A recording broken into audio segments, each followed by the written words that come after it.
Part of the reasons we choose to tell Children of Men in very fluid long takes was to take advantage of the element of real time. They've taken a very distinctive visual style with this movie, and they're doing incredibly long takes that take an awful lot of orchestration. What it means is in the big action sequences, we will rehearse for a very long time before shooting, because an awful lot of elements have to come together, and then Alfonso's been very brave and gone for it in a one take. Alfonso's committed to a very specific style making this movie, and what he's done is he's shooting it with what will be, in the end, a very limited amount of cuts. These scenes are all incredibly choreographed. What we should do first is do a mock-up of the camera move very quickly. Yep.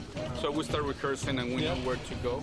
We took this documentary approach as if you were just following characters with your DV camera in the year 2027. One of the action scenes in the film takes place in a car, and it was just a huge action scene.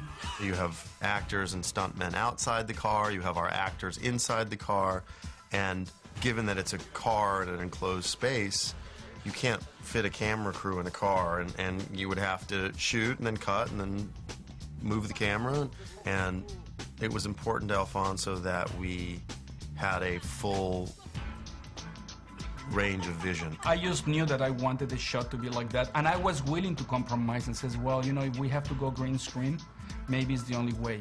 And he was saying, this is not a green screen movie, are you crazy? This movie has to look raw, it has to look real. You want the interaction of the light that goes through the windscreen and how the shades of the trees around you and the people running around. Jesus!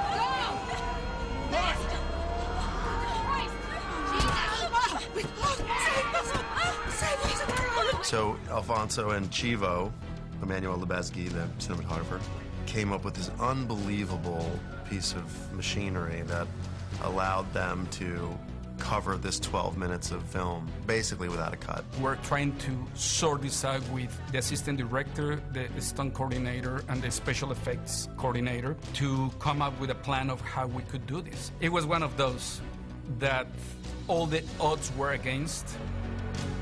We've put together a sophisticated little rig here that incorporates the sparrow head from Doggy Cam and 2 power slides, which work together to move the camera in and out, forward, backwards, right and left. And basically, in this configuration, we can put the camera anywhere inside of this moving vehicle and be able to look around 360 out the window and never see any rigging or be bothered by any obstructions. And then built on top of that is where we have our operation station. And there we have the cameraman, the director, focus puller, and myself. Between the 4 of us, we work together to incorporate and make the shot work. They can film a conversation between 5 people in the interior of a car and cover the entire thing without a cut. All the stuff that we did in the car took quite a while. It was really sort of exciting to shoot because the camera moves around the vehicle and you never really know where the camera is because of the way it's placed in the middle of the car. There's those sort of happening around, and it's all contained within this moment and these reactions, which means that, you know, our movements have to be very fluid in terms of what the camera's doing, and so the chairs are all on hinges so we can get out of the way, come back up when we need to be up, and get to the side, get out of the car, get around the back, you know. Are they coming back? Faster. What's happening? Are they coming back? I don't know. Just go faster. Huh? Sort of exciting as an actor to get to take place in something that was as technical as that. This is something that may never have really been done in this way before, and it's kind of feels like a little bit of a landmark type of shot that we're doing, so it's a lot of pride all around. I think he knew it would work, but he may have been the only one who knew it would work, and it's extraordinary. And having now seen the whole thing put together, it's really beautiful. Jesus Christ! Julian! It's the cops. It's the cops! Today, we're going to blow up the cafe. Clive Owen walks in, gets a coffee, comes out, and we blow up the whole place. We closed off Fleet Street to do so. and we're blowing up crashing vehicles, blowing up windows on vehicles, buses. A bit critical with the timing today. We wanted to achieve a lot of things with this shot. Set up the universe in an opening that would pretty much tell you what the movie is going to be about. The camera walks out of the coffee shop, you see the streets, and you see that is the future in which you see that technology hasn't developed much, and not only that, the technology that developed is already old and is kind of funky. It's in not a great shape. He wanted to do it all in one, shot in a documentary fashion, and he said, you know, can we do it? Can we try it? I said, yeah, we can.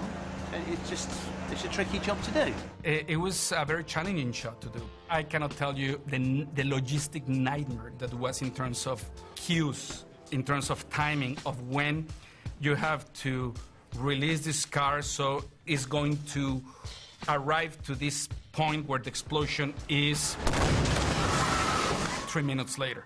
Everything's got to go off of one vehicle. We're trying to get all the cars outside the caf, right opposite the window, and it's very difficult with the crowd, the extras all crossing, the stunt people crossing, the tuk-tuks, keeping all the cars running, making sure everything gets to its position. So it's difficult with so many motor vehicles. The main thing as well for them to watch is what Clive Owen's doing. Everything's on his walk. As soon as he starts to turn and the camera says everything should be moving. And 5 seconds from that point, everything should be in place. And that's pretty impressive. And really, I still can't believe it worked, frankly, but it did. There's an awful lot of pressure when you do very long takes in movies because an awful lot of elements have to come together. But there's something very collaborative about that. It's very exciting. It's like everyone is on their mettle because no one wants to be the one to mess it up. It was one of the joyous moments during the shooting, which after months of speculation that we were going to do these shots and how we were going to do these shots, with a lot of forces against us saying that it will never work, and some people actually wishing that it's not going to work, we did the shots that everybody thought that was going to be impossible. It was sweet. It was sweet.